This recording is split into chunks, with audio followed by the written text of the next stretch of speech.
Finalement, la cuisine, c'est pas ce qu'on mange le plus important, c'est surtout avec qui on le partage.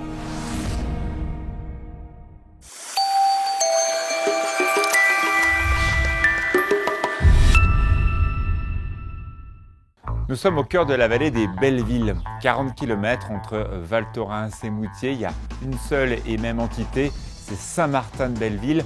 Le ski a été inventé ici pour permettre à la France entière de découvrir les sports d'hiver, mais il y a aussi une identité, c'est celle de Saint-Martin.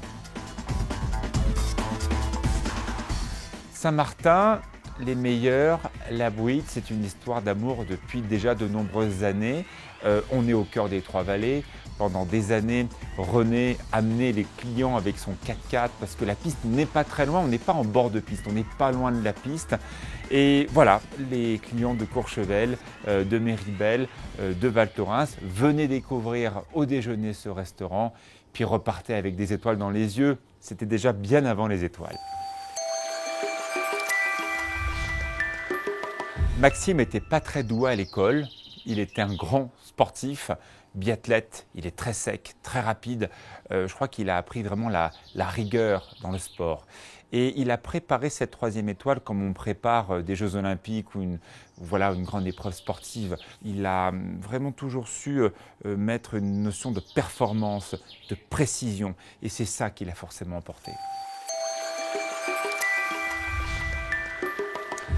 Le petit thé du matin avec Maxime Meyer. Le 30 janvier 2015, ta vie a changé.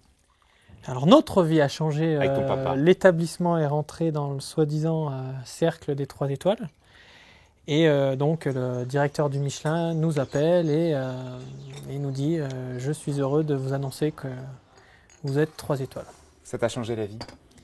Alors sur le coup, c'est ce que je dis toujours, moi qui suis sportif, c'est l'arrivée d'une compétition, c'est la ligne d'arrivée, voilà. On a passé cette ligne d'arrivée, mais aujourd'hui, il faut passer à autre chose. On est énarque et maintenant, il faut assumer et il faut continuer d'avancer.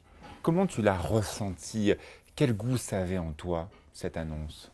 Il y a l'effet j'ai réussi, voilà, j'ai gagné la course sur… L'adrénaline. Voilà, donc Ouais. ça, c'est le côté compétiteur que j'ai eu dans le ski et la médaille olympique, admettons, quoi.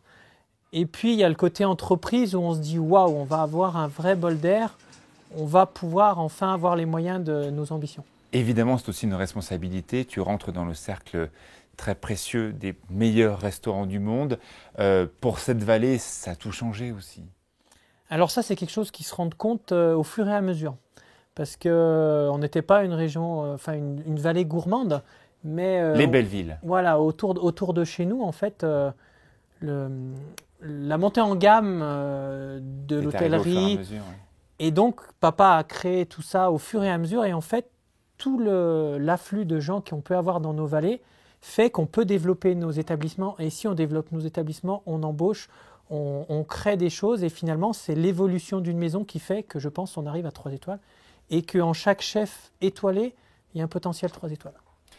Maxime, tu as une âme de berger. D'ailleurs, toutes ces histoires de famille que ton papa, que ton grand-père t'ont racontées, tu as voulu les transcrire dans cette cuisine. Et finalement, c'est un hommage du Michelin à cette histoire-là, à cette racine-là. Ouais, après, je pense qu'à un moment, il faut se détacher de tout ça. Et quand on avait 2 étoiles, on disait on en a une chacun. Donc finalement, ça nous rassurait et de finalement évoluer encore une fois, et ben on a 3 étoiles. Et comme tu dis, la seule cuisine qu'on sait faire, c'est celle qu'on connaît bien. Et berger ou pas berger, ou vallée des Bellevilles, ou une vallée de la Maurienne, ou ailleurs, il y a un terroir, il y a une vraie histoire. Et je crois que le Michelin, aujourd'hui, les chefs 3 étoiles ont une belle histoire. Quand on va dans le sud, on a envie de manger dans le sud. Quand on va dans l'est et dans l'ouest, c'est exactement pareil. Et il fallait un ambassadeur en Savoie pour représenter cette gastronomie et ils nous ont choisis. Quand on déjeune ou dîne ici à la Bouite, on entend beaucoup dans ton équipe « les chefs vous ont préparé, les chefs vous ont amené ». C'est rare dans un restaurant d'entendre « les chefs » et pas « le chef ». Ouais. D'ailleurs, je vous dis, moi, ça, tout tourne autour de la famille. Donc c'est les chefs. Donc ici, eh ben, même si moi, il y a un détail que je ne vois pas parce que je suis passé un peu à côté, eh ben, mon père peut le voir et vice-versa. Et finalement, la force de la maison, c'est encore une fois tout ça, quoi. C'est qu'on a les yeux partout. On a une recette qui est tout à fait à l'image de René et de Maxime. D'abord, il y a un produit local, il s'appelle le sérac. C'est vrai, c'est aussi un hommage aux bergers. Hein. C'était ce que les paysans gardaient, la toute petite part qu'ils gardaient pour eux, parce qu'ils vendaient évidemment le lait aux touristes et aux personnes de passage. Et cette recette, voilà, c'est une tarte magnifique avec des fraises et puis un appareil à base de sérac. La rencontre, beaucoup d'imagination, une part locale et une inventivité 3 étoiles. Un dessert, Maxime, c'est un peu ton métier quand même le dessert. Tu es cuisinier aussi, mais c'est la base de ce que tu sais faire. La base de formation de la wheat, oui, j'ai arrêté le ski en janvier, je suis rentré faire une crème anglaise et je suis jamais reparti. Et ben voilà, en tout cas ça marche bien avec des ingrédients magnifiques. Il n'y a pas de belle cuisine sans de bons produits. Ben, c'est ce que m'a appris mon papa et chez nous, c'est voilà, quelque chose d'important dans tous les chefs. Hein. Après, il vaut mieux mettre moins grosse quantité et meilleure qualité. Alors, explique-nous tout ça. Donc les fameuses gariguettes, hein, les fraises. Alors fraises gariguettes, fraises marat des bois, fraises sifflerettes, trouvez ce qui se trouve au bon moment de la recette et vous imposez pas une fraise typique.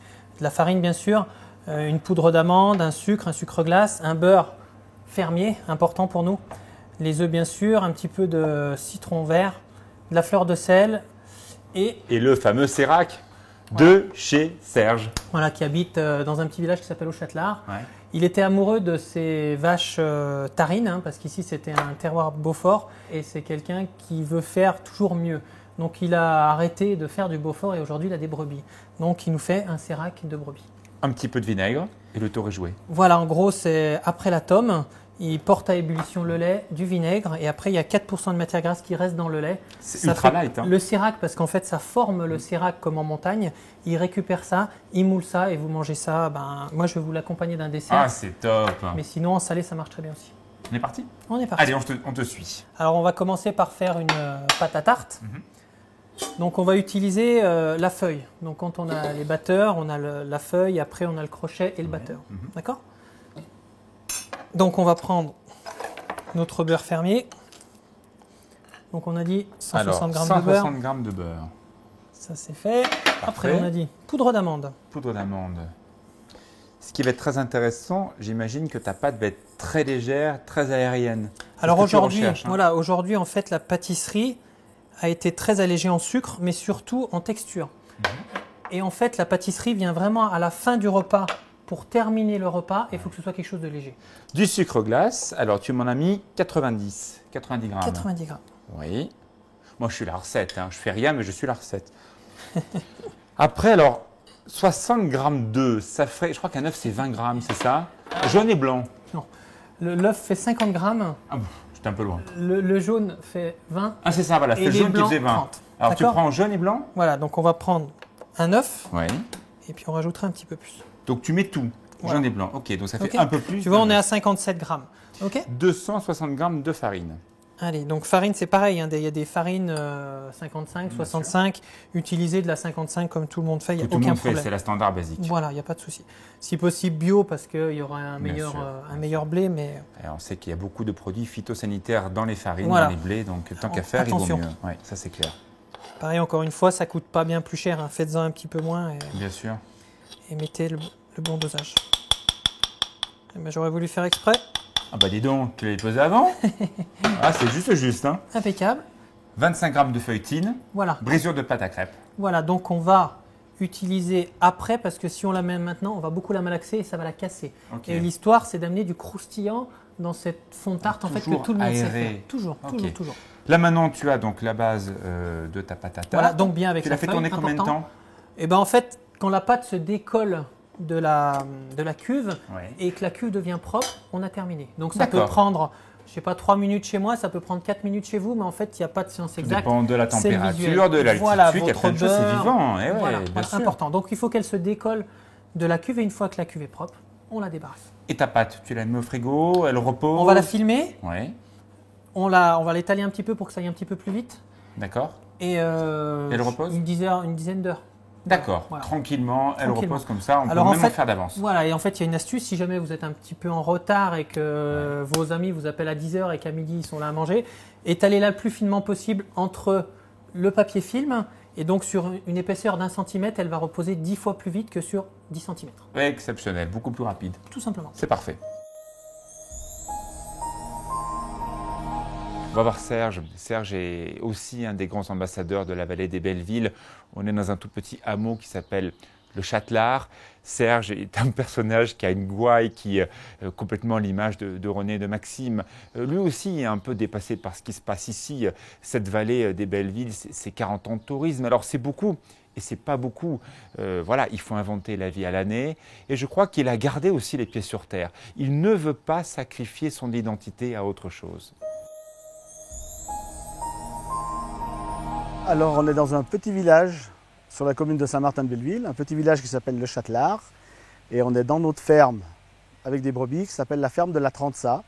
La Trantsa, c'est un produit que mangeaient les alpagistes l'été quand ils allaient en montagne. Et c'est l'étape juste avant le sérac. Donc c'est pour ça qu'on a appelé notre ferme comme ça la Trantsa. Alors j'ai 45 brebis et j'ai cette activité depuis pas très longtemps, 3 ans. C'est-à-dire qu'avant, j'étais comme tout le monde, j'avais des vaches laitières, et puis moi j'avais quand même une envie, c'était de pouvoir fabriquer du fromage.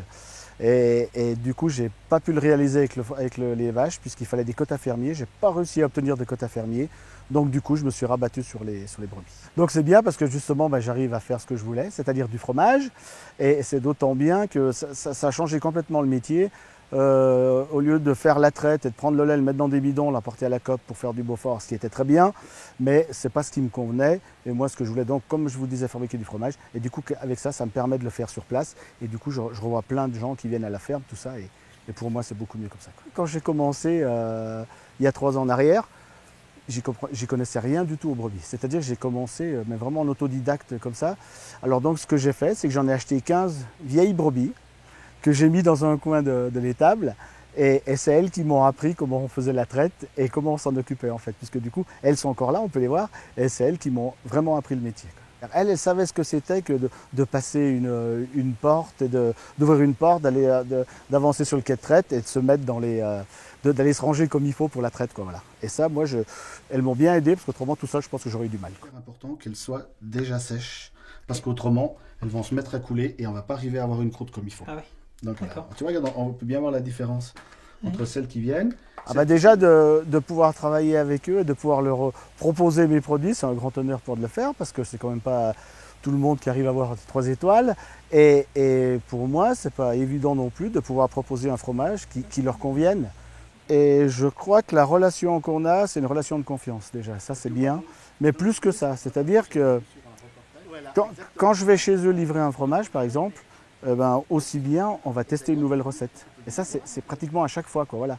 Il va ramasser la mousse dans les bois, il va ramasser des fleurs, on les goûte, tout ça. Et il vient ici, je leur explique ce que moi j'ai envie de faire, ce que je voudrais faire. Et puis on élabore des choses ensemble qui nous conviennent aux deux. Voilà. Et ça, c'est quand même important de savoir qu'on peut travailler comme ça.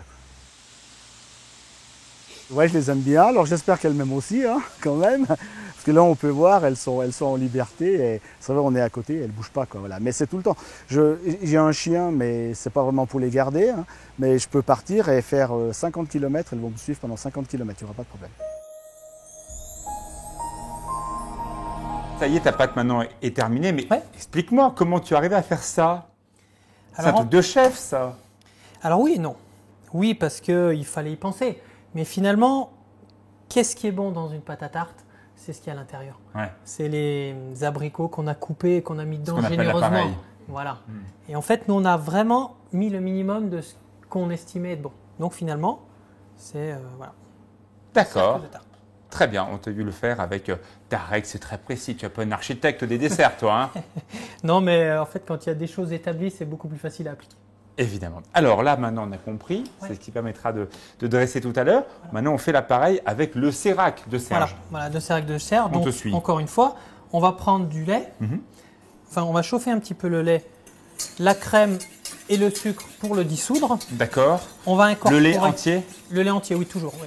Et On la a besoin de crème matière légère. grasse. Ouais, on a besoin de la matière grasse. Je veux dire, si on veut des beaux produits, qu'est-ce qui est meilleur qu'une tranche de pain avec un morceau de beurre Quitte à en dessus, mettre quoi. moins. Ouais. Quitte à en mettre moins. Chez nous, même dans la famille, comme dans les alpages, ils étaient assez pauvres. Donc, au petit déjeuner, c'était beurre ou confiture. Et mon père avait trouvé le truc parce qu'il prenait sa tartine, il mettait d'un côté le beurre et de l'autre côté la confiture. Puis un jour, ma grand-mère, elle a dit c'est bizarre parce qu'on passe beaucoup de marchandises et elle s'est rendue compte qu'en fait, c'était une supercherie. Si elle tournait la tartine, il y avait la confiture de De l'autre l'autre côté. côté. C'est drôle. Donc, il faut du. Ah faut de la ouais, il faut du gourmandise. robuste, bien sûr. Il faut du bon. Pour faire de la bonne cuisine, il faut un petit peu de gras quand même. Donc, important pour dès qu'on met dans des siphons, il faut absolument passer au chinois. Oui, bien D'accord ? sûr. Parce que dans le siphon, on a des trous qui sont très petits. Et ça pourra pas Tu faire vois ce ici, qu'on et a donc ça besoin. bouche. Ouais, je Et après, comprends. c'est mort. Et après, on a beau secouer, faire ce qu'on veut. Ça ne marchera pas. D'accord. Ok. Donc, tout simplement, Une passoire. une petite passoire, je vais avoir besoin de toi. Bah, bien sûr, je te le tiens. Allez. Là, on va essayer de passer le maximum. On va prendre une cuillère. Ouais, c'est important, effectivement. Tiens, goûte. Et voilà. Vas-y. Alors, et voir. Alors, tu vois, tu as ce côté. Ouais. Alors là, c'est de la brebis. C'est de la brebis, c'est beaucoup plus doux. Si on veut quelque chose de très très doux, on va prendre un sérac de vache. Ah, je comprends. Si on veut quelque chose de très fort, on va prendre un sérac de chèvre. Et nous, notre ami Serge, il fait de la brebis. Il est tombé amoureux de ses brebis, il fait de la brebis. C'est un petit peu plus délicat. C'est très bon. C'est C'est de plus délicat. velouté, c'est un côté velours magnifique. Hein. Voilà. Donc après, tout simplement, la cuve d'un siphon. Parfait. Donc on a bien compris. Il faut surtout Donc, tu vois, y a passer pas- tout au chinois, voilà, ça y nous a c'est pas la de grain. catastrophe. Ouais, non, Il n'y a pas de grain. c'est 100% épuré. Top. Ta cartouche et c'est bon. Une seule suffit. Alors après, c'est à vous de décider. Si vous voulez quelque chose de très mousseux, eh ben, ajoutez-en une de plus. Hein. Y a pas de... Ça, c'est à vous. À un moment, il faut s'approprier les recettes. Ouais, bien sûr, Il je faut les comprends. faire à son effigie. Déjà, toute la Savoie a beaucoup d'amitié, de reconnaissance pour René Meyer. Cet homme est un autodidacte qui a tout fait. C'est un menuisier, il a créé cette maison de ses propres mains, il a monté un petit restaurant. C'est un homme, c'est incroyable le travail qu'il a pu faire pendant toutes ces années pour donner de la vie, pour donner du corps à ses matériaux. Et quelle réussite cette troisième étoile qui a couronné toute une vie de travail, d'abnégation.